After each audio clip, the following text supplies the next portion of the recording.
a mais um programa Vamos Morar na Europa? Como avisado anteriormente, no programa de hoje vamos abordar o tema Lei Processual Penal na Europa e responderemos algumas perguntas. No vídeo anterior, onde abordo o tema penal, eu menciono o contato que tive com duas colegas, uma espanhola e outra francesa, e foi uma verdadeira aula de direito internacional, pois as duas são atuantes na área penal em seus respectivos países. Se você não viu o vídeo, peço que volte uma casa e veja. Eu sou Gelson Oliveira, brasileiro, advogado, em processo de mudança para a Europa e criei o canal Vamos Morar na Europa?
Um direito penal democrático, através da proteção do bem jurídico, só cumpre sua função de garantia na medida em que respeitar os princípios básicos historicamente constituídos pela ciência jurídica penal, quer seja dignidade humana, a ofensividade, a intervenção mínima, entre outros.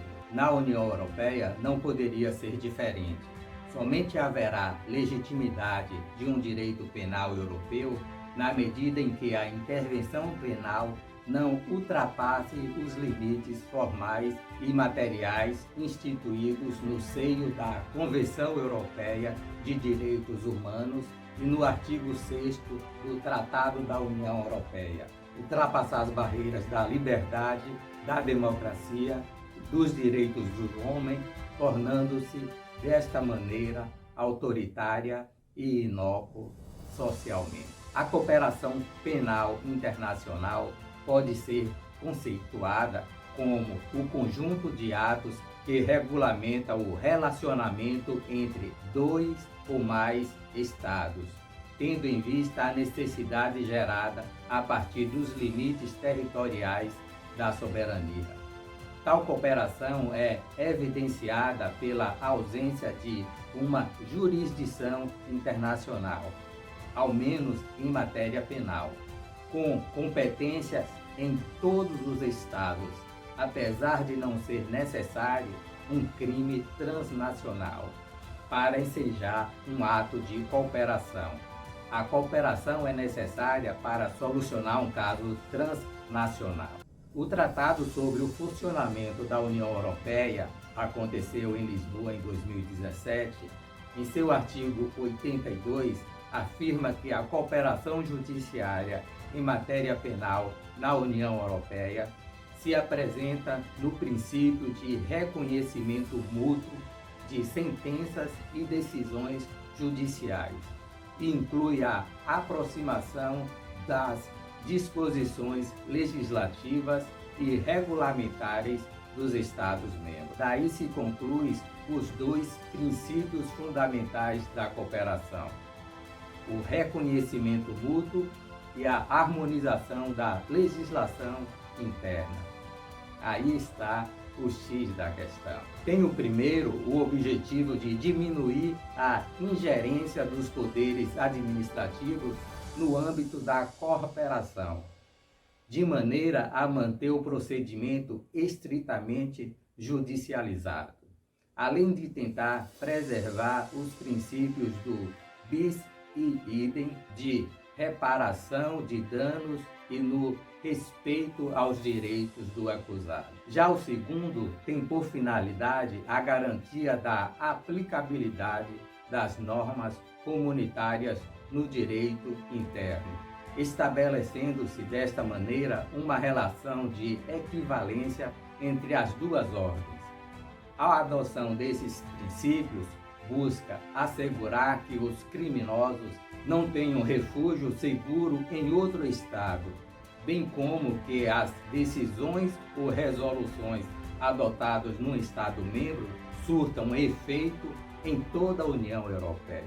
Assim, o direito penal apresenta-se como um conjunto de normas jurídicas que tem por objetivo a determinação de infrações de natureza penal e suas sanções correspondentes. Na antiga Roma, o direito penal oferecia um ciclo jurídico completo, constituindo até hoje a maior fonte originária de inúmeros institutos jurídicos. No período da fundação de Roma, 753 anos antes de Cristo, a pena era utilizada como aquela de caráter sacral, confundindo-se a figura do rei e do sacerdote, que dispunham de poderes ilimitados em uma verdadeira simbiose de direito e religião. No momento atual, o crime no Brasil, infelizmente, está arraigado em nossa sociedade, de tal forma que atinge a todas as classes sociais e lugares. Na Europa, o volume não é tão amplo como no Brasil. Contudo, infelizmente, ainda acontece, mesmo sendo em proporção bem menor, causando pânico e sensação de impotência na sociedade de uma forma geral, pela grande repercussão.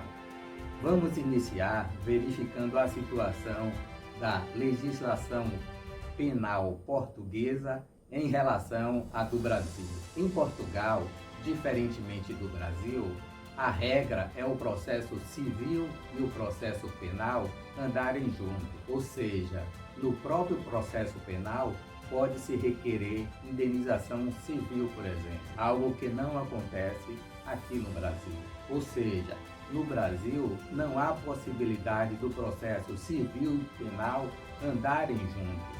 Estudando o Código Penal de Portugal, chama a atenção o tamanho da pena aplicada aos crimes. De forma geral, a pena em Portugal são bem menores. Contudo, por lá, o cumprimento da pena não segue o mesmo critério utilizado no Brasil. Vejamos os principais crimes do Código Penal português. A finalidade das penas e das medidas de segurança em Portugal são a aplicação de penas e de medidas de segurança visa a proteção de bens jurídicos e a reintegração do agente à sociedade. Número 2. Em caso algum, a pena pode ultrapassar a medida da culpa. Número 3. A medida de segurança só pode ser aplicada se for proporcionada à gravidade do fato e à periculosidade do agente. A duração e contagem dos prazos de pena de prisão em Portugal. Pena de prisão tem, em regra, a duração mínima de 1 mês e a duração máxima de 25 anos nos casos previstos na lei. Lembrando que no Brasil, a Lei 13.964/2019 aumentou de 30 para 40 anos a pena máxima de prisão, com raras exceções. Em caso algum, pode ser excedido o limite máximo referido no número anterior. No Brasil, em algumas situações, ela pode sim ultrapassar aos 40 anos, que é o tempo máximo. A contagem dos prazos da pena de prisão é feita segundo os critérios estabelecidos na Lei Processual Penal e, na sua falta, na Lei Civil, algo que no Brasil não acontece, civil e penal. No artigo 97, trata-se da inimputabilidade do estrangeiro, sem prejuízo do dispositivo em tratado ou convenção internacional. A medida de internamento de inimputável estrangeiro pode ser substituída por expulsão do território nacional em termos regulados por legislação especial. Em Portugal, os prazos de prescrição das penas são 20 anos, se for superior a 10 anos de prisão, 15 anos, se for igual ou inferior a 5 anos de prisão, 10 anos, se forem iguais ou superiores a 2 anos de prisão e 4 anos nos casos restantes. Outra coisa que é bem diferente da do Brasil é o prazo para prescrição. Em Portugal, o crime ele começa a contar a prescrição depois de transitado e julgado. No Brasil, ele começa a contar da data do crime. Vamos agora para o artigo 131, que é o homicídio simples. Ele diz: quem matar outra pessoa é punido com pena de prisão de 8 a 16 anos. No Brasil é de 6 a 20 anos. Então nós temos essa diferença. Já o artigo 134 do Código Penal português, o homicídio a pedido da vítima, diz que quem matar outra pessoa determinado por pedido expresso que ela lhe tenha feito é punido com prisão de 3 anos. E essa pena é igual à do Brasil. O artigo 135, incitamento ou ajuda ao suicídio. Quem incentiva outra pessoa a suicidar-se ou lhe prestar ajuda para esse fim é punido com pena de prisão de até 3 anos. No Brasil, a pena é de 6 meses a 2 anos. Outro artigo que me chamou a atenção é o artigo 136 do Código Penal português. É o infanticídio. A mãe que mata o filho durante ou logo após o parto e estando ainda sob a sua influência, ela é punida com pena de prisão de 1 a 5 anos. No Brasil, a pena é de detenção de 2 a 5 anos. Outro artigo que me chamou bastante a atenção é o artigo 154-B, casamento forçado. Quem constranger outra pessoa a contrair casamento ou união equiparável a casamento é punido com pena de prisão de até 5 anos. Esse é bem pesado, né? É o artigo 158, que é o nosso sequestro. Quem detiver, prender, mantiver presa ou detida outra pessoa ou de qualquer forma a privar da liberdade é punido com pena de prisão de até 3 anos com pena de multa. O agente é punido com pena de privação de 2 a 10 anos se a privação da liberdade tiver duração de mais de 2 dias, for precedida ou acompanhada de ofensa à integridade física grave, tortura ou outros tratamentos cruéis, degradante ou desumano, for praticada com o falso pretexto de que a vítima sofre de alguma doença mental, tiver como resultado o suicídio ou ofensa à integridade física grave da vítima, for praticada contra pessoa particularmente indefesa em razão da idade, deficiência, doença ou gravidez, for praticada contra uma pessoa referida na alínea 1, for praticada mediante simulação de autoridade pública ou por funcionário com grave abuso de autoridade. Se a privação da liberdade resultar a morte da vítima, o agente é punido com pena de prisão de 3 a 15 anos. No Brasil, a pena pode chegar de 8 anos. Então aí a gente já vê a importância desse crime lá na Europa, lá em Portugal. Outro crime que me chamou a atenção foi a da escravidão. Ele é punível também em Portugal. e a pena é de prisão de 5 a 15 anos. Então é também um crime considerável grave. Tem também aqueles crimes sexuais, a coação sexual lá em Portugal. É também considerável um crime grave e tem uma pena também pesada. Ela tem uma pena de 1 a 8 anos para efeitos do dispositivo 1, que é essa questão do constranger ou ter o ato em si. Nós temos também o artigo 164, que é a violação, que é o nosso crime de estupro, que no Brasil tem uma pena de 8 a 15 anos e tem uma lei em tramitação com proposta para aumentar para até 22 anos de prisão no caso de vulnerável. O estupro de pessoas em estado não vulnerável continua com 6 a 10 anos. Agora, o artigo 203 do Código Penal português traz o crime mais praticado em Portugal, que é o crime de furto. Ele tem uma pena de 3 anos ou multa. No Brasil, a pena é de 1 ano a 4 anos. Outro crime que também é muito praticado é o furto qualificado. É punido com uma pena de prisão de 2 a 8 anos. A mesma pena do Brasil. O artigo 247 traz o crime de bigamia. A bigamia é quem é casado, casar novamente enquanto estiver casado, né? Então, essa pena em Portugal é de 2 anos. No Brasil, ela é de 2 anos a 6 anos. Bem, aí nós vimos os principais crimes de acordo com o Código Penal português e o Código Penal brasileiro. Os outros crimes apresentam uma pena e uma descrição muito parecidos. Os que têm uma distorção maior são esses aí. Por isso que foram esses que eu trouxe para que a gente exemplificasse. Agora eu quero chamar a atenção de uma coisa.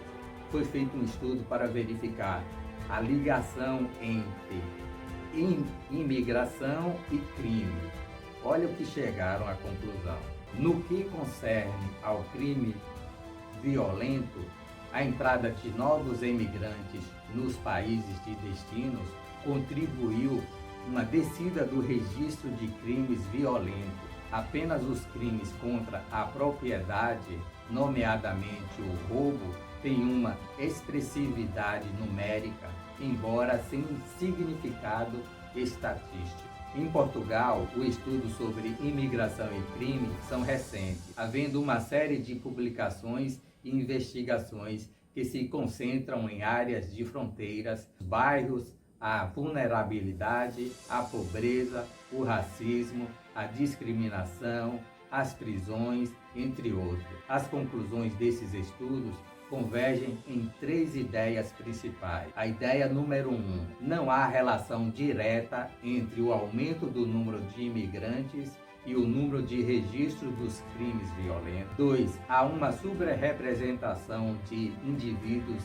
não nacionais nas prisões. 3, os imigrantes não correspondem à totalidade dos indivíduos não nacionais, havendo os euroimigrantes, o que nos permite reforçar a conclusão da inexistência de um fenômeno criminal específico relacionado com os imigrantes. Vamos responder umas perguntas? O que acontece se um brasileiro cometeu um crime no exterior e foi julgado e condenado no exterior?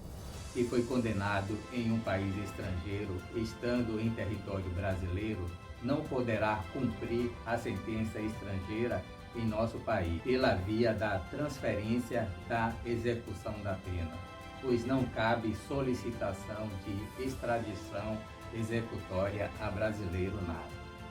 Contudo, muita calma nessa hora. Temos vários casos em análise, inclusive um famoso jogador que foi condenado na Itália e se encontra no Brasil. E o STJ já está analisando o caso e decidirá se ele irá cumprir ou não a pena no Brasil. Estamos diante de um impasse jurídico internacional que deverá ser resolvido nos próximos meses.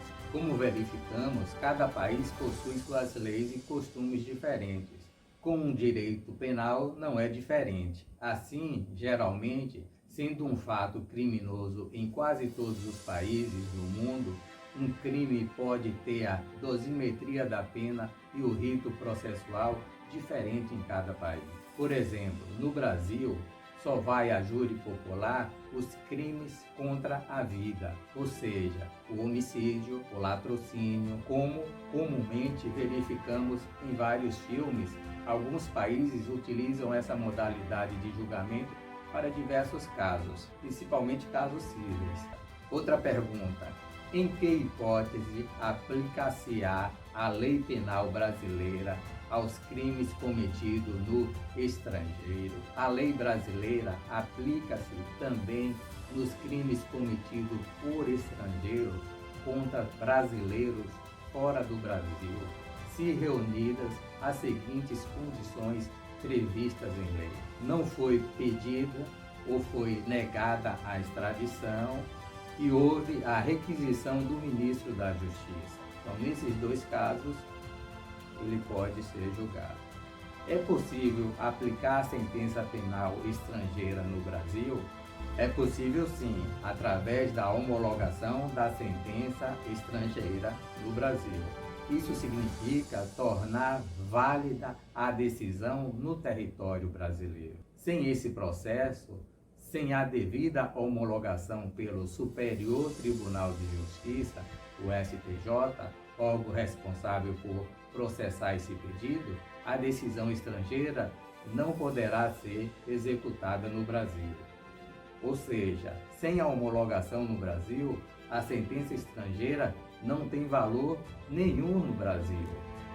Agora, caso esse brasileiro que foi condenado sair do Brasil e for preso pela polícia, o país que condenou pode pedir a extradição do condenado para cumprir a pena. Agora, quando eu digo que a sentença estrangeira, caso não seja homologada no Brasil pelo STJ, ela não tem validade nenhuma, é uma força de expressão, pois, mesmo sem a homologação no Brasil, o condenado no exterior perde a primariedade.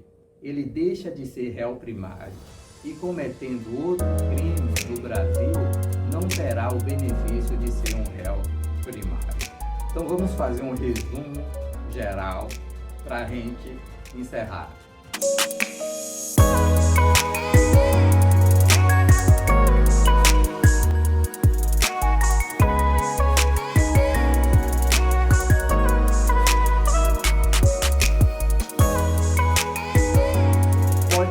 Extraditado o brasileiro nato? Não. Brasileiro nato, conforme a Constituição, não pode ser extraditado. 2. Brasileiro nato que cometeu crime no exterior e conseguiu entrar no Brasil antes de ser preso ou começar a responder o processo, pode ter que cumprir a pena no Brasil? A resposta é pode, desde que a sentença estrangeira seja homologada pelo STJ. Esse pedido de homologação não é de ofício. A parte interessada precisa solicitar ao STJ que a sentença seja homologada e que a pena seja cumprida no Brasil por brasileiro nato, ok? Esperamos ter ajudado a você que tinha alguma dúvida sobre o direito penal de Portugal. Caso ainda tenha mais alguma dúvida, é só enviar para a gente através das nossas redes sociais. No próximo programa, nós iremos dar continuidade ao estudo do Código Penal Europeu.